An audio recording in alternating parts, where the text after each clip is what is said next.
Yet when we read Scripture, Scripture totally contradicts this. And it tells us that this does not go on forever. That there is a beginning and an ending to all things. So it's not meant for us to totally come to terms with it.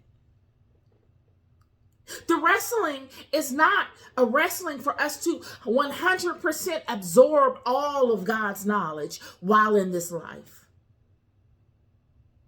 So there must be something else outside of this life that we must graduate to get a next level absorption, possibly, of God, of a greater amount of God's knowledge, building upon what we learn in this. I'm saying all these things to you because many of us think that we are independently moving around here.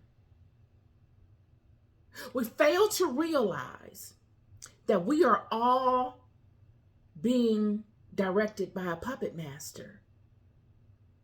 And there are various puppet masters.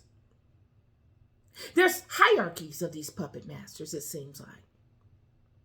When you get to pondering it, you get down to who we are, the avatars of God in the earth.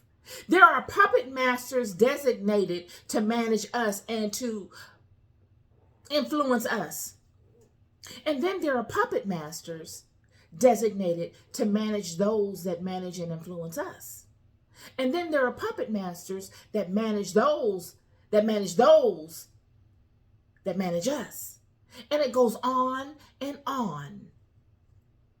Regardless to if you believe, it's ignorant of me to think that God is the God of the Bible is the God that created the entire solar system, the entire universe, or not. It doesn't even matter to me, because we can get, these are things that we get hung up on.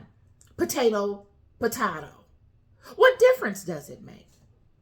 If God is, let's just say hypothetically, if the God of the Bible is only the God of this world, would he still only have control of us? Will we still need to bow down to the system in which he is God over, which is God of this world?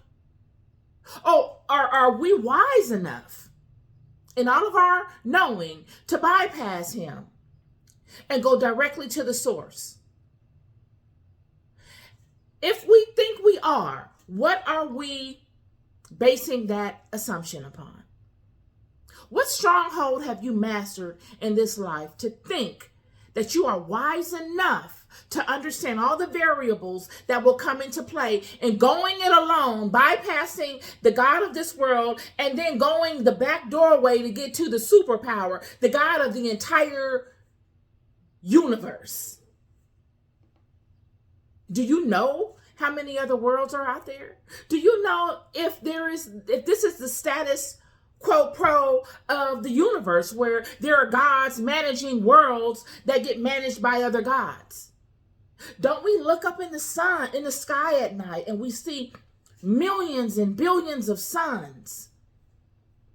And if we know those things to be suns, and we see the sun giving life to this particular planet, that same sun that without it nothing could exist, do we then equate that sun to the billions of suns that we see in the sky at night and say, where are those suns shining?